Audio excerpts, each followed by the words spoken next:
The dust swirled across the weathered boardwalk as Jacqueline Prescott made her way down Willow Creek's main street, her arms cradling a small bundle wrapped in a faded quilt. The townsfolk stopped their daily activities, eyes narrowing with curiosity and judgment as the unfamiliar woman stepped carefully along the dirt road, her once fine dress showing the wear of a long journey. The child in her arms, no more than 6 months old, let out a soft whimper that caused her to gently rock the infant as she approached the town's busiest saloon. Determination etched across her face despite her obvious exhaustion. Wyoming Territory, 1875, was unforgiving to a woman alone, but Jacqueline had traveled too far to turn back now. She paused outside the Double Eagle Saloon, gathering her courage as piano notes and raucous laughter spilled into the street. This was where she would find him, the man who had promised her the world one summer night before disappearing with the dawn. Wade Quincy leaned against the bar, whiskey glass in hand, his reputation as the fastest gun in 3 counties keeping most men at a respectful distance. At 32, he'd carved out a life that suited him, respected, feared, and free to move on whenever the notion struck. The last thing he expected that Tuesday afternoon was for his past to walk through the door in the form of a woman he'd spent a year trying to forget. The saloon fell silent as Jacqueline stepped inside, her eyes scanning the room before landing on Wade. Recognition flashed across his face, followed quickly by something that looked like panic. He straightened, setting his glass down with deliberate slowness. "Jackie!" The nickname slipped out before he could stop it. She didn't respond immediately. Instead, she crossed the room with quiet dignity, ignoring the whispers that followed her. When she reached him, she carefully adjusted the blanket to reveal the infant's face. "His name is Thomas," she said, her voice steady despite the tremor in her hands. "He's your son." Wade's eyes dropped to the child, and every denial he'd been preparing died on his lips. The baby blinked up at him with eyes the exact shade of cornflower blue that had stared back at him from mirrors his entire life, the Quincy eyes, unmistakable to anyone who knew the family.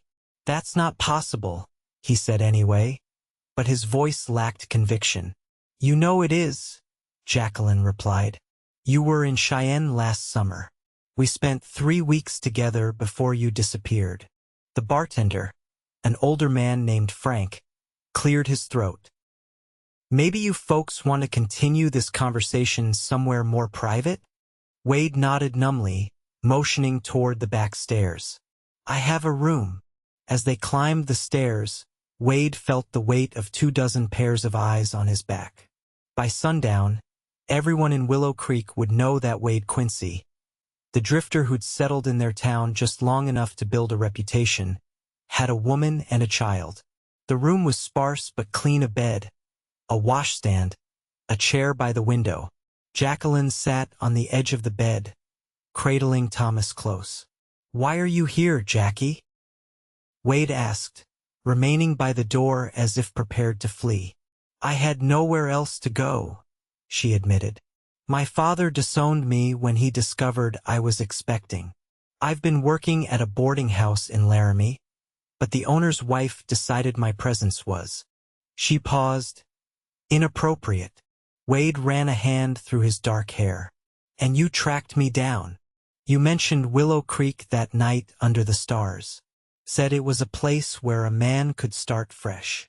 Her eyes met his. "I need a fresh start too, Wade." He paced the small room. "I can't be what you're looking for. I'm not father material. I'm not asking you to marry me," Jacqueline said, her chin lifting slightly. "I just need help getting established somewhere. Alone, perhaps.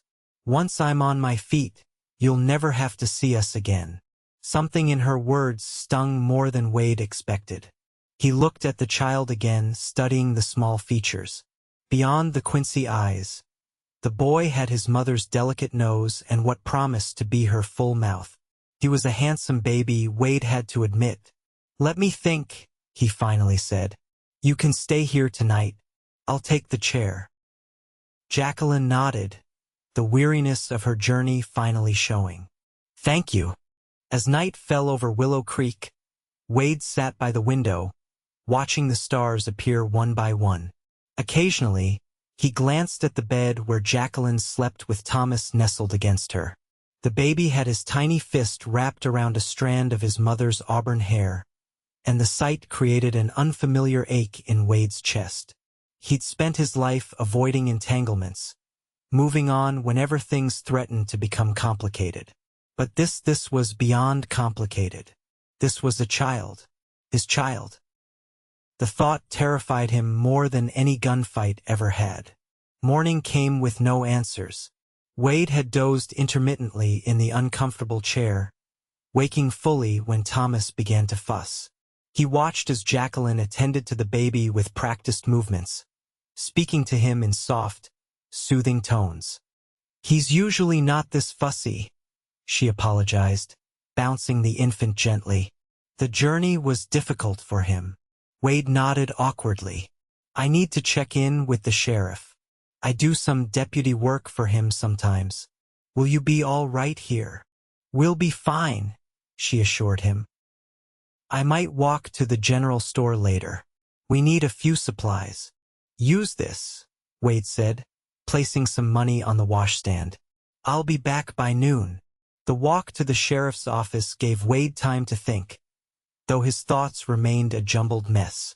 Sheriff Miller looked up from his desk when Wade entered, a knowing expression already on his weathered face. "Heard you had some excitement at the saloon yesterday," the older man said. Wade sighed. "News travels fast." "Small town," Miller shrugged. "Pretty woman with a baby claiming you're the father?" "That's the most interesting thing to happen here since the James gang passed through last year." "She's not claiming anything that isn't true," Wade admitted, surprising himself with the acknowledgement. "The boy's mine." Miller leaned back in his chair. "So what are you going to do about it?" "I don't know. She says she just needs help getting established somewhere." "And you believe that's all she wants?" Wade frowned. "Jackie's not the type to trap a man. If she says that's all she needs, I believe her." The sheriff studied him for a moment. "Sounds like you know her better than you've let on. We spent some time together in Cheyenne." "It was." Wade searched for the right word. "Significant, I guess. At least for me. But I'm not cut out for settling down." "Maybe you just haven't had the right reason to try," Miller suggested. "Look, I've known you for 2 years now? You're good with a gun, good in a tight spot, but you've always got one foot out the door. Maybe it's time to plant both feet on the ground." Wade didn't respond, and Miller didn't push. They discussed the upcoming cattle drive and the extra security it would require. Then Wade headed back toward the saloon, his mind still unsettled. He found Jacqueline and Thomas in his room, the baby asleep in a makeshift bed fashioned from a drawer lined with blankets. Jacqueline was sitting by the window, sewing what appeared to be a tiny shirt. "You're handy with a needle," Wade observed. She looked up, a small smile crossing her face. "My mother taught me. Said a woman who could sew would never go hungry." "Smart woman." "She was," Jacqueline agreed, her expression dimming slightly. "She passed 3 years ago. Fever." Wade sat on the edge of the bed. "I'm sorry. I lost my mother young too." A moment of shared understanding passed between them before Wade spoke again. "I've been thinking about your situation." Jacqueline set her sewing aside. "And there's a widow named Martha Holloway who lives on the edge of town. Her husband was killed in a mining accident last year. She takes in laundry, but she's getting on in years and could use help. She has a small cabin on her property that used to house ranch hands when her husband was alive." Hope flickered in Jacqueline's eyes. "Do you think she'd rent it to me?" "I think she might, especially if you offer to help with the laundry business. It would give you a place to stay and some income until you figure out your next move." "That's very kind of you, Wade." He shrugged, uncomfortable with her gratitude. "It's the least I can do." I'll take you to meet her tomorrow. That evening, they shared a simple meal in Wade's room, avoiding the curious stares in the saloon below. As they ate, Wade found himself asking questions about Thomas when he was born, his first smile, whether he slept through the night. "He has your eyes," Jacqueline said softly. "That's how I knew for certain he was yours." Wade nodded. "Quincy eyes.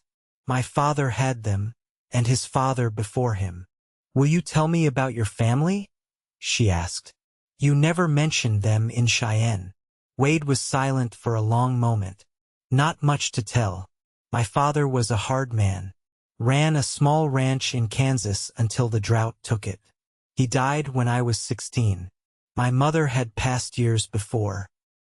I have a brother somewhere in California, but we haven't spoken in years." "I'm sorry. Don't be. We all make our way as best we can." He glanced at the sleeping baby. "What about your family? Besides your father disowning you?" Pain flashed across Jacqueline's face. "My father is a banker in Cheyenne, very concerned with appearances and his standing in the community. When I told him about the baby, he gave me 1 hour to pack my things and leave his house. No siblings. A sister, Elizabeth. She's married to a congressman now, living in Washington City. We write occasionally, but she can't risk defying our father by helping me openly." Wade felt a surge of anger toward the men who had abandoned this woman when she needed them most. "Your father is a fool," he said flatly. Jacqueline's eyes widened slightly at his vehemence, but she didn't disagree. The next morning, Wade escorted Jacqueline and Thomas to Martha Holloway's home on the outskirts of town. The widow was initially wary, but Wade's endorsement carried weight, and Jacqueline's quiet dignity and obvious love for her child seemed to win the older woman over. "The cabin needs work," Martha warned as she led them to the small structure behind her house. "It's been empty since Joseph passed." The cabin was indeed rough, one room with a small iron stove, a rickety table with 2 chairs, and a narrow bed in the corner. But it was clean, and the roof appeared solid. "It's perfect," Jacqueline said with genuine gratitude. "When can I move in?" "Today, if you like," Martha replied. "The rent is $3 a month, but I'll take $2 if you help with the laundry 3 days a week." "That's more than fair," Jacqueline agreed. "Thank you, Mrs. Holloway." "Martha, please." The widow looked at Thomas, who was awake and observing his surroundings with bright eyes. "May I hold him?" Jacqueline carefully transferred the baby to Martha's arms. The older woman's face softened as she cooed at Thomas, who rewarded her with a gummy smile. "He's a charmer already," Martha said approvingly. "Like his father, I suspect." Wade shifted uncomfortably under her knowing gaze. "I should get going. Sheriff Miller's expecting me." "Will you come by later?" Jacqueline asked, a hint of vulnerability in her voice. He hesitated, then nodded. "I'll bring your things from the saloon." As he walked back to town, Wade tried to sort through his conflicted feelings. He had done the right thing by finding Jacqueline and Thomas a place to stay, but he couldn't shake the feeling that he should be doing more. The problem was, he had no idea what more looked like. The next few weeks established a routine of sorts. Wade would stop by the cabin every few days, bringing supplies or simply checking in.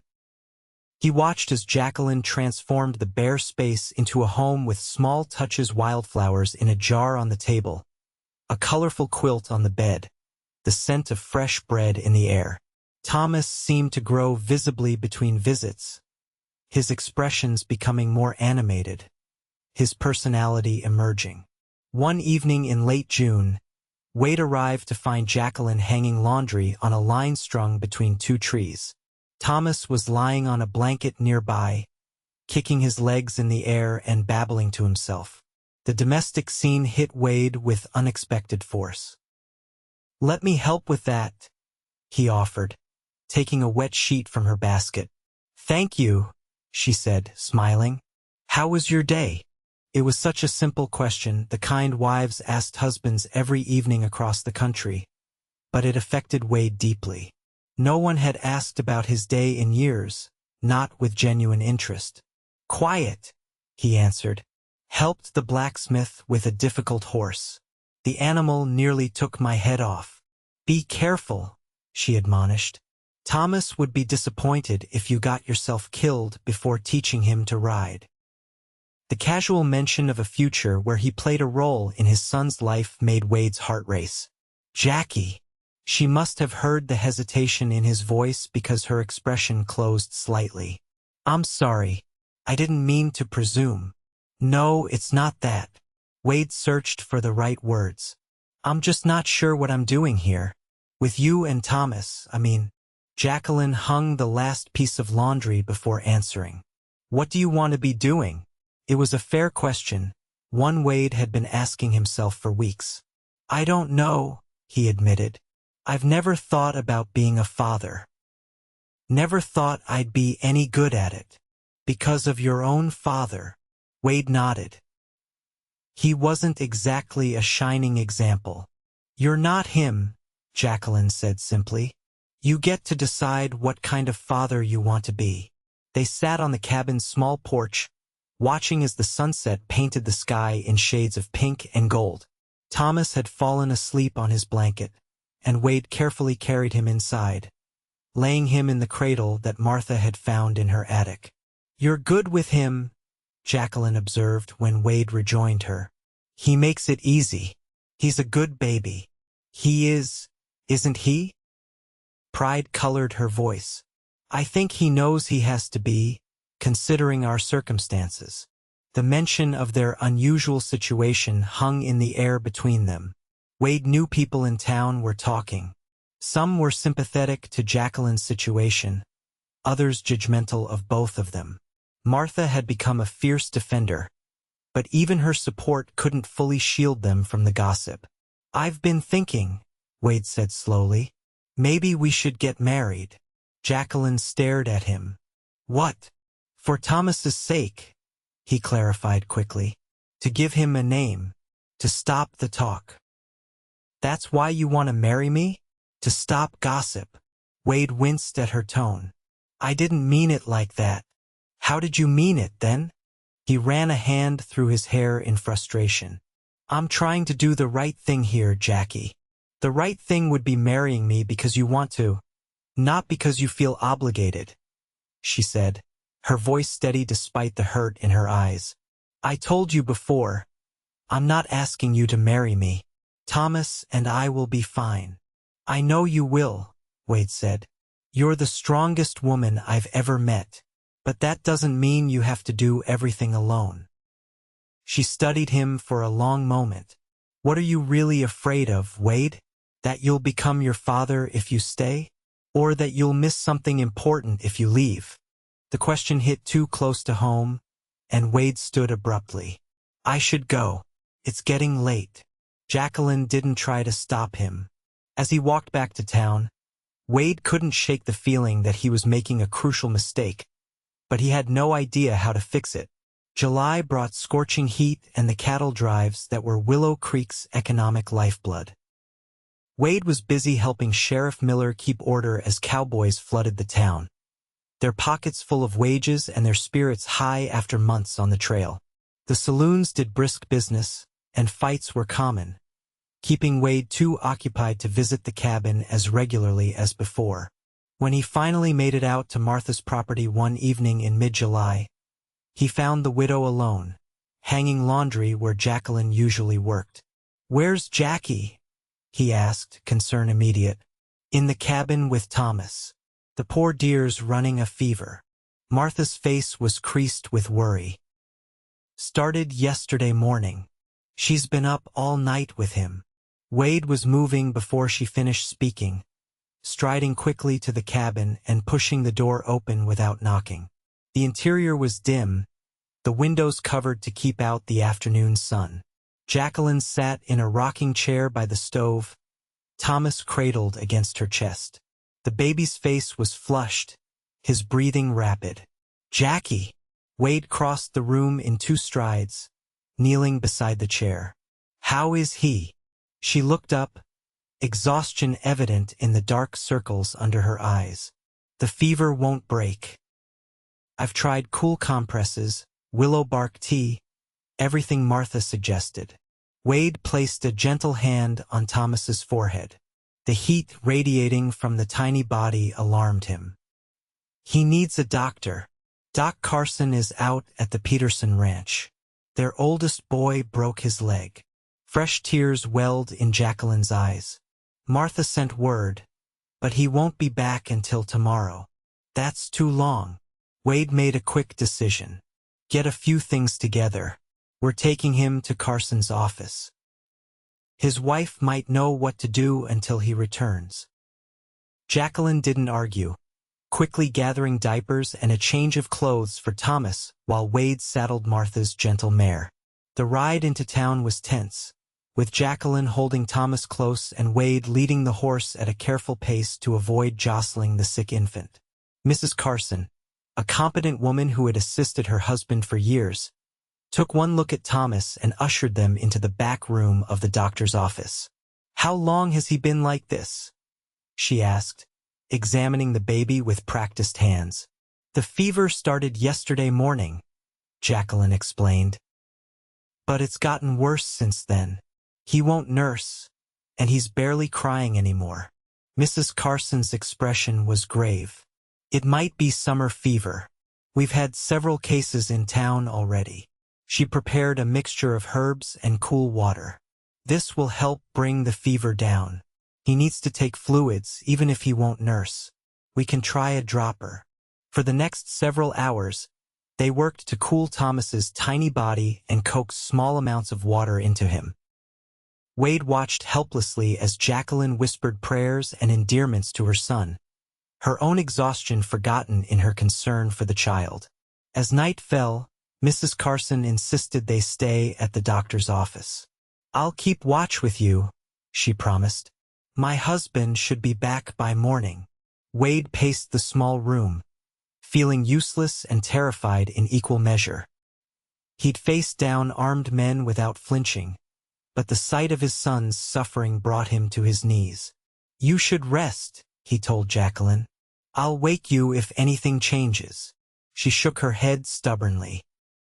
"I can't sleep, not while he's like this." "At least sit down," he urged, guiding her to a chair. "You'll be no good to him if you collapse." She allowed him to settle her in the chair, but her eyes never left Thomas, who lay on a small bed Mrs. Carson had prepared. Wade knelt beside her, one hand on her knee, the other gently stroking Thomas's arm. "He's going to be all right," Wade said, trying to convince himself as much as Jacqueline. "He's strong, like his mother." Jacqueline's hand covered his. "Like his father, too." The simple acknowledgement of their shared connection to the child broke something open in Wade's chest. "I'm sorry I haven't been here more. I should have been helping you." "You're here now," she said softly. "That's what matters." The night crept by slowly. Around midnight, Thomas's fever seemed to peak, his small body radiating heat despite the cool cloths Mrs. Carson kept applying. Jacqueline sang to him quietly, old lullabies her mother had sung to her, her voice cracking with emotion. Wade found himself praying for the first time in years, making silent promises to a God he'd long since stopped believing in. If Thomas recovered, he would be a better father, a better man. He would stop running. He would face his fears and responsibilities. Just before dawn, Thomas's fever finally broke. Mrs. Carson confirmed the improvement with a relieved smile. "He's turning the corner," she assured them. "Keep him cool and try to get some fluids in him. My husband will want to check him when he returns, but I believe the worst is past." Jacqueline wept with relief, cradling Thomas close as he fell into a natural sleep for the first time in 2 days. Wade felt light-headed with gratitude, his own eyes suspiciously damp. "Thank you," he told Mrs. Carson fervently. "We can't repay you for this." The older woman patted his arm. Just take care of your family, Mr. Quincy. That's payment enough. Your family. The words echoed in Wade's mind as he watched Jacqueline with Thomas. Was that what they were? Could they be?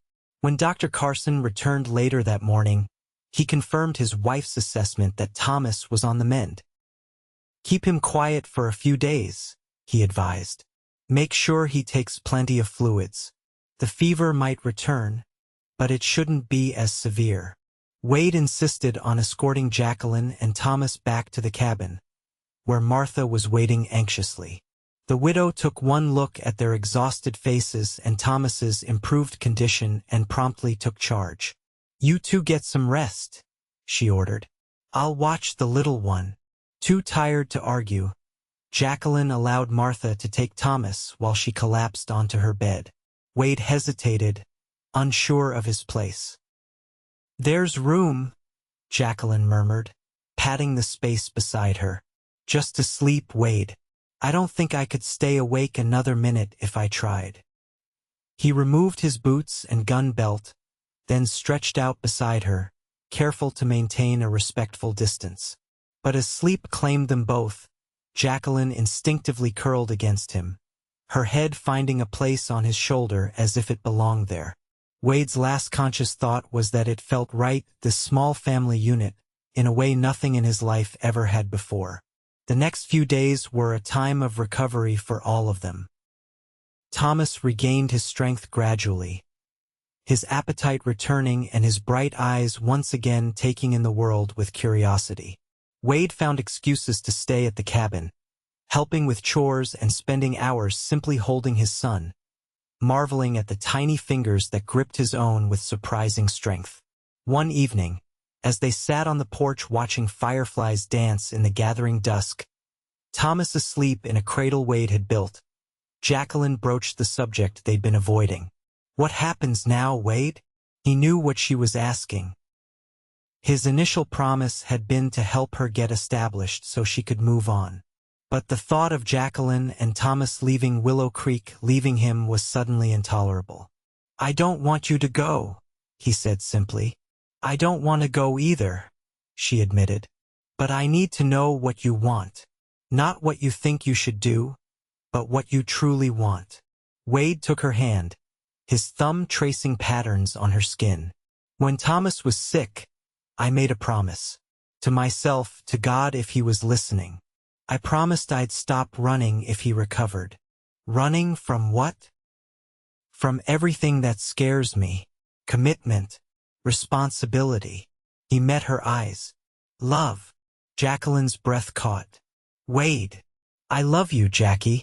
I think I loved you in Cheyenne, but I was too afraid to admit it, even to myself. That's why I left.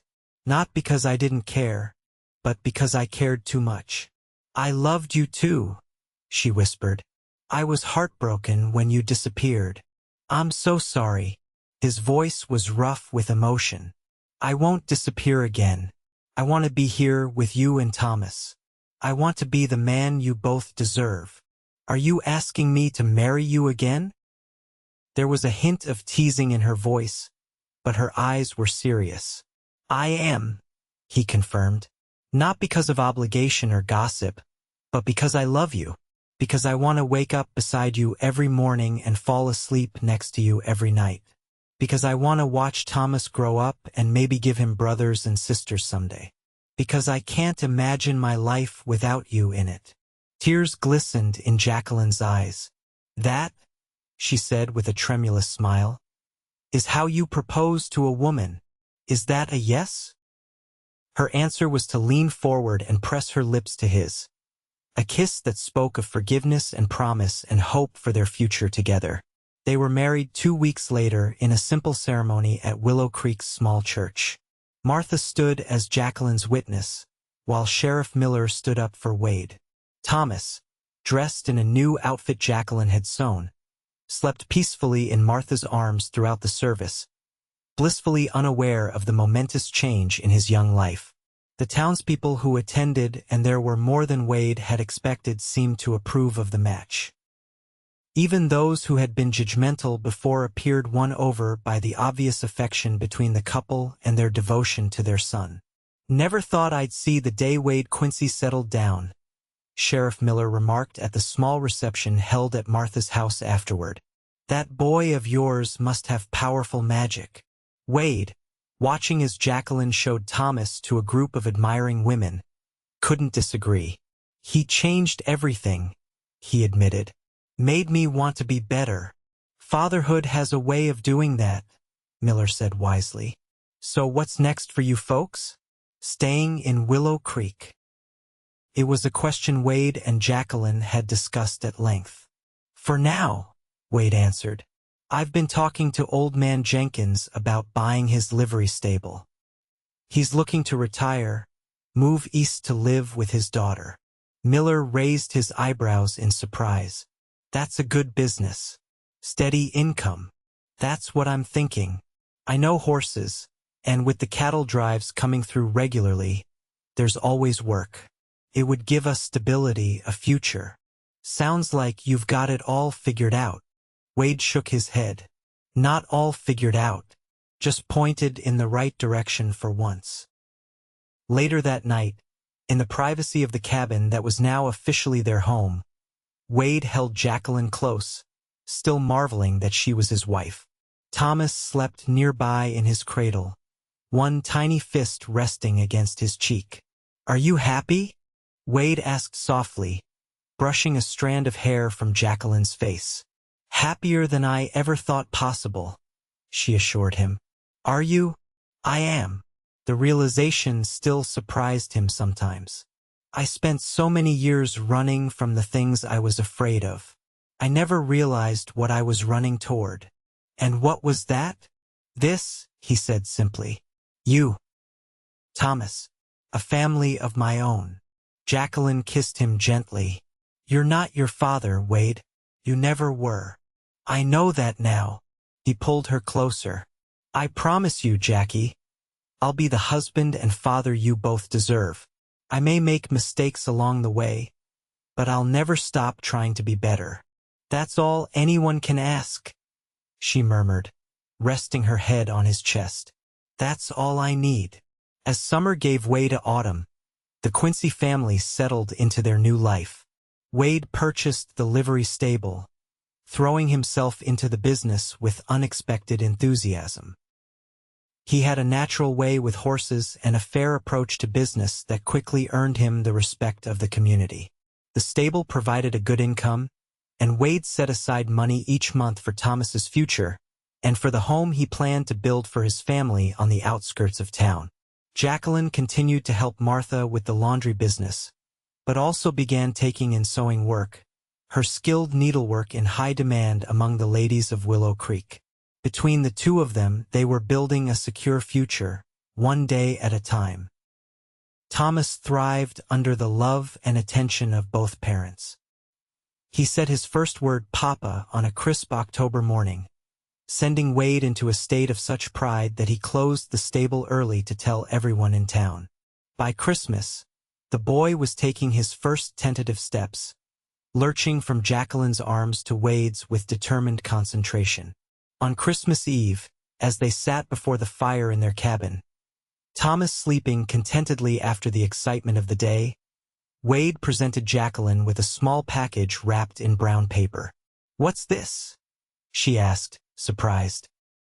"Open it and see," he urged.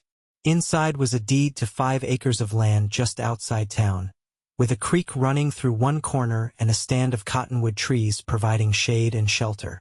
"It's ours," Wade explained, watching her face carefully. "I've been saving. Come spring, we'll start building a proper home there.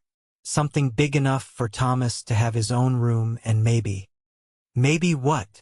Jacqueline prompted when he hesitated. "Maybe room for more children if you want them," he finished, suddenly uncertain. "We've never really talked about it." Jacqueline's smile was radiant. "I do want more children with you, Wade. In fact." She took his hand and placed it gently on her stomach. "I think we might need that extra room sooner than you planned." Wade stared at her in wonder. You're expecting? She nodded, her eyes bright with happy tears. Dr. Carson confirmed it yesterday.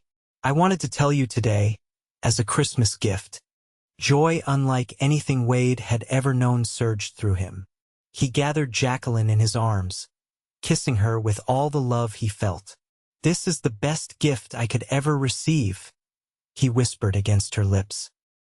As they held each other in the warmth of their small cabin, with Thomas sleeping peacefully and the promise of a new life growing within Jacqueline, Wade reflected on the journey that had brought them to this moment.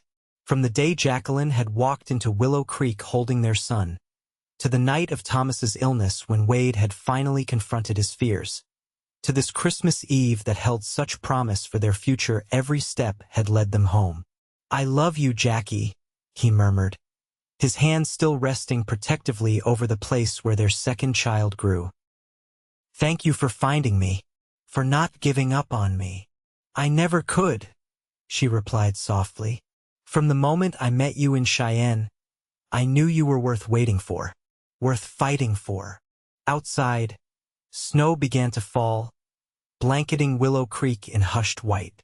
Inside the Quincy cabin, a family that had begun in uncertainty now looked to the future with hope and faith, bound together by love that had overcome fear, distance, and doubt. By the following Christmas, the Quincys were settled in their new home, a sturdy two-story house that Wade had built with help from friends and neighbors. Their daughter, Sarah Elizabeth, born in August, had her father's eyes and her mother's gentle disposition. Thomas, now a robust toddler of nearly 2, took his role as big brother seriously, bringing his sister toys and patting her head with careful affection. The house stood on the land Wade had purchased, with a wide porch where the family gathered on summer evenings to watch the sunset. A small barn housed their horses and milk cow, and Jacqueline had planted a garden that yielded vegetables for their table and flowers for their home. It was everything Wade had never known he wanted, everything he'd been afraid to dream of. The livery stable prospered under Wade's management, expanding to include a smithy and a small trading post for travelers passing through Willow Creek. Sheriff Miller often remarked that he hardly recognized the drifter who had ridden into town 3 years earlier, gun on his hip and wariness in his eyes. Fatherhood suits you, the sheriff observed one afternoon as Wade showed off Sarah's first smile. Never would have guessed it, but it surely does. Wade couldn't disagree. The responsibilities he had once feared had become the foundation of a life richer than he had imagined possible. Each milestone his children reached filled him with pride. Each day with Jacqueline deepened the love between them. There were challenges, of course. The hours were long, the work sometimes hard.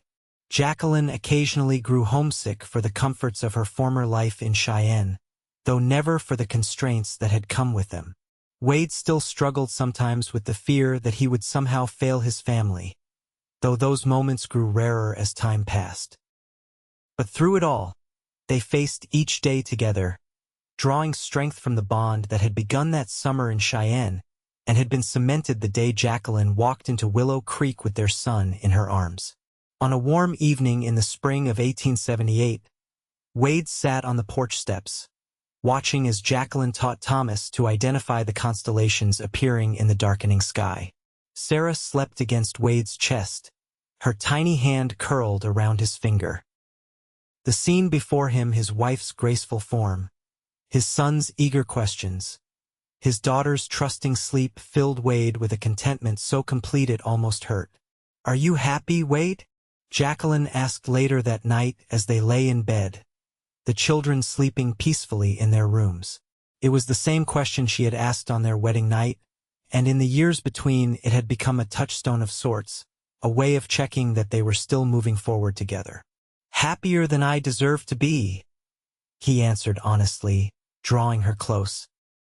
Every day with you and the children is a gift I never expected to receive.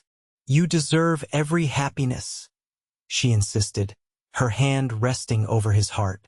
You've built us a beautiful life. We built it together, he corrected gently.